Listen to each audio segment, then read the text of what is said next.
The first time Mia saw Alexander Kane, the air seemed to shift. He was a towering presence in a perfectly tailored charcoal suit, his dark hair slicked back, his cold eyes scanning the bustling office floor like a predator surveying prey. No one dared breathe too loudly when he passed. Phones were silenced, keyboards clicked slower, conversations cut mid-sentence. He was the kind of man whose shadow seemed to swallow the light around him, a self-made billionaire CEO with a reputation for ruthlessness so sharp it could cut glass. Mia had heard the stories before she even got the job. How Alexander had fired an entire department because a report was delivered 5 minutes late. How he'd humiliated a senior manager in front of everyone for a small typo. How no one in the company dared speak back to him, not unless they wanted to see their career crumble in real time. But Mia was new, a young cashier working at the company's ground floor cafe that served employees and executives alike. She thought maybe those stories were exaggerated, urban legends meant to keep people in line. She learned quickly, they weren't. Her first week, she saw a grown man in an expensive suit leave the CEO's office with trembling hands, his face pale and eyes glassy. She saw assistants run, literally run, when summoned upstairs. And yet, something about Alexander's presence fascinated her, like staring at a thunderstorm from behind glass. You knew it was dangerous, but you couldn't look away. If you believe in kindness, second chances, and the power of standing up for what's right, please take a moment to like, comment, share, and subscribe to Royal Stories, because this is a story that will prove that even the coldest hearts can change. Mia was different from the other employees. She wasn't part of the corporate hierarchy, wasn't chasing a promotion, wasn't trying to impress the man upstairs. She came from a small town where people looked each other in the eye, where neighbors helped one another without asking. She took the job at the cafe to save money for nursing school, never imagining that the building she worked in would become the backdrop for one of the most defining moments of her life. Her first real encounter with Alexander happened on a rainy Thursday morning. The cafe was crowded with early rising employees clutching coffee cups like lifelines. Mia was wiping down the counter when the room seemed to fall silent. She didn't have to look up to know why. Alexander Kane walked in, his long coat dripping rain, his expression as unreadable as stone. He approached the counter, eyes fixed on the menu above her head.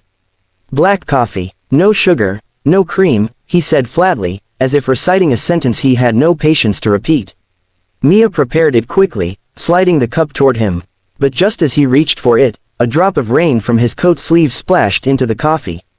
He froze. Then, without warning, he slammed the cup down so hard that coffee sloshed over the rim. "Do you people not understand the concept of professionalism?" His voice cut through the cafe, sharp and merciless. Conversations died instantly. All eyes turned to Mia. Heat rushed to her face.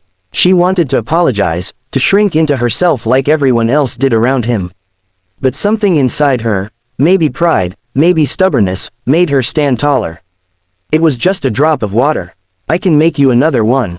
His eyes narrowed. "That's not the point." "No," she said quietly but firmly, meeting his gaze, "the point is you're yelling at someone over coffee." A stunned silence followed. People stared at her like she had just stepped onto a minefield. No one talked to Alexander Kane like that. No one. His expression didn't change, but his jaw tightened. Without another word, he turned and walked out, leaving the coffee behind. Whispers followed her for the rest of the day. Some told her she was brave.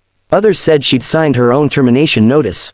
But when Friday came, and she still had a job, Mia began to wonder if maybe he'd just forgotten about it. She was wrong. The next week, Alexander came back. This time, he didn't order.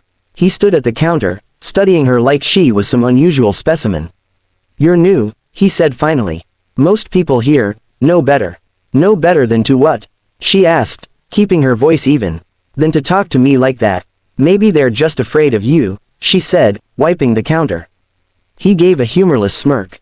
"Fear keeps people in line." Mia met his gaze again. "Or it keeps them from respecting you." For a moment, something flickered in his eyes, confusion, annoyance, amusement, she couldn't tell, but instead of snapping back, he simply nodded once and left. From then on, he started coming down more often. At first, he barely spoke, just ordered his coffee and left. But gradually, their exchanges grew longer.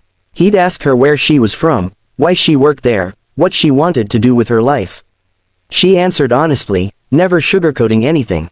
She told him about her dream of becoming a nurse, about her mother who worked 2 jobs, about the little brother she was helping put through school. It was subtle at first, but Mia began to notice changes in him. The bark in his voice softened when speaking to cafe staff. He held the door for an elderly visitor one afternoon, something unthinkable for the man she'd first met. Rumors spread upstairs that he'd been less volatile in meetings, that he'd even apologized to someone once. No one could quite explain it, but Mia suspected she knew.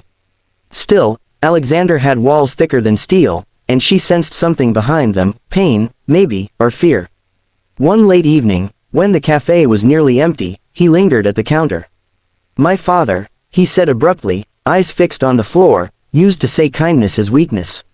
That's how you end up losing everything." Mia paused. "Or maybe it's how you keep the things that matter." He looked at her then, and for the first time, she saw not the feared CEO, but a man who had been hurt, shaped into hardness by years of something he never asked for. The turning point came one winter morning. A delivery truck had broken down, and the cafe was running out of supplies. Mia was making do, apologizing to customers for missing menu items.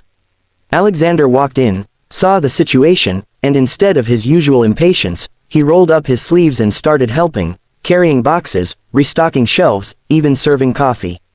The staff watched in stunned silence. That day, laughter and warmth filled the cafe, and for the first time, Mia saw him smile without restraint. From then on, Alexander wasn't just feared. He was respected, not by everyone, not overnight, but enough that people began to meet his gaze instead of avoiding it. In Mia, she realized she had done something no one else dared. She had shown him that kindness wasn't weakness. It was strength. If this story touched your heart, please like, share, and subscribe to Royal Stories. Your support helps us bring more inspiring, life-changing tales to the world. Special request.